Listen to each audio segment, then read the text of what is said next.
All right, everybody, what is going on? Good afternoon. I know I'm a little bit late here. I know this has been out for a little bit now, but we do have ourselves an injury report to take a look at today. So, this is obviously the big one. This is the one where we find out who's likely to play and who's likely to not play. And I'll tell you, overall, things have come out looking very good. Now, one benefit to waiting is that you get the practice status as well as the game status. So that often provides a little bit of context to what's going on. But in this case, things are pretty darn definitive. And we're going to get through this pretty quickly. By the way, I got this from Nemhauser, as I typically do. So just giving a shout out to him real quick.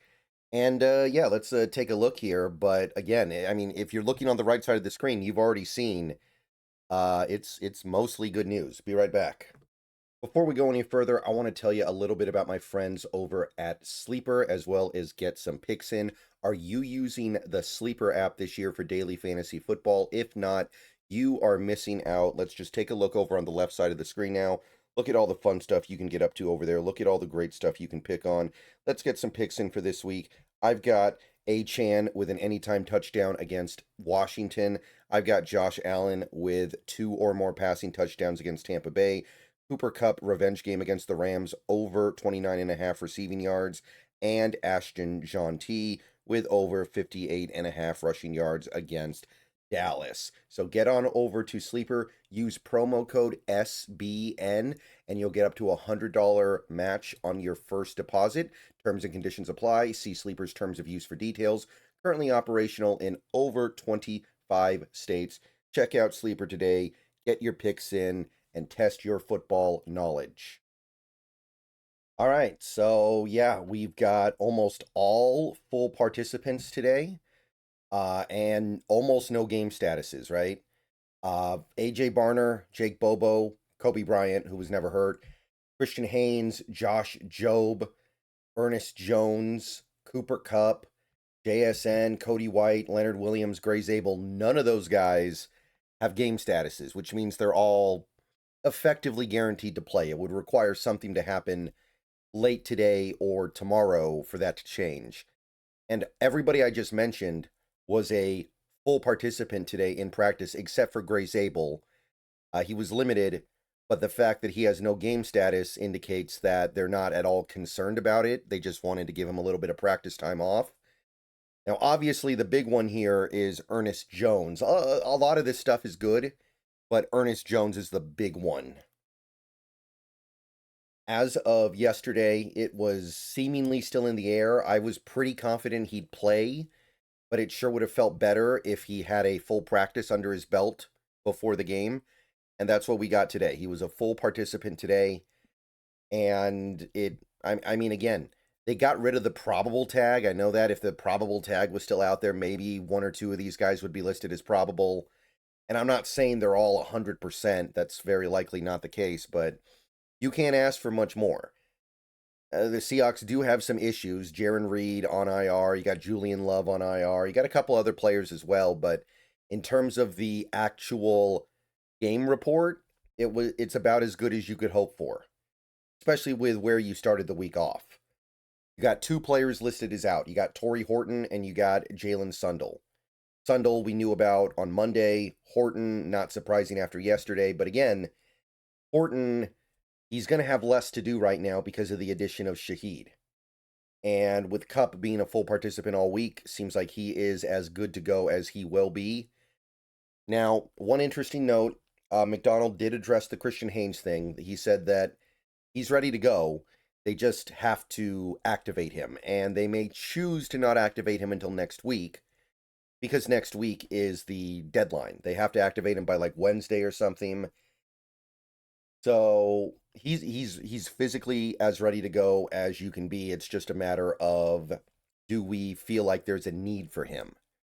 But yeah, it's good stuff. Josh Jobe as well. Josh Jobe could have gone the other way, could have missed another week with the concussion easy, but didn't happen. All right, so that is the Seahawks side of things. Real quick before we jump over to the Rams, let me tell you about some charity stuff.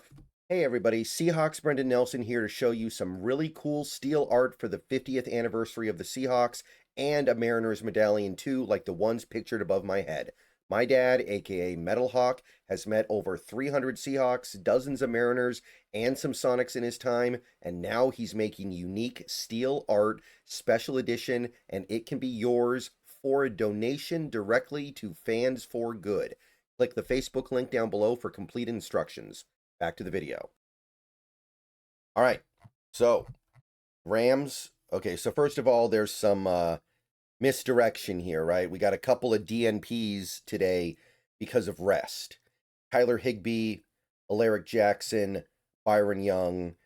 Nothing to see here, right? Those guys, they're just taking a day off because they can, but it has nothing to do with an injury. So we're not really looking at that. Jordan Whittington and Darius Williams were both full participants today and have no game status. Can't see it behind my head, but they should be good to go. All right, so the two things going on here that are actually interesting are Davante Adams and Kobe Turner. So Davante Adams was limited again, and he is currently questionable. Kobe Turner, limited participation today. I'll move my head again, also questionable. So therefore, we do have a little bit of intrigue there. However, Sean McVay has said both guys are expected to play. Now, when it comes to a player like Davante Adams, who is an older player, and he has an oblique injury, which, again, it was an oblique that knocked Derek Hall out for a couple of weeks, and I think about how valuable he's been to that offense, I'm not entirely sold we will get the full Davante Adams experience.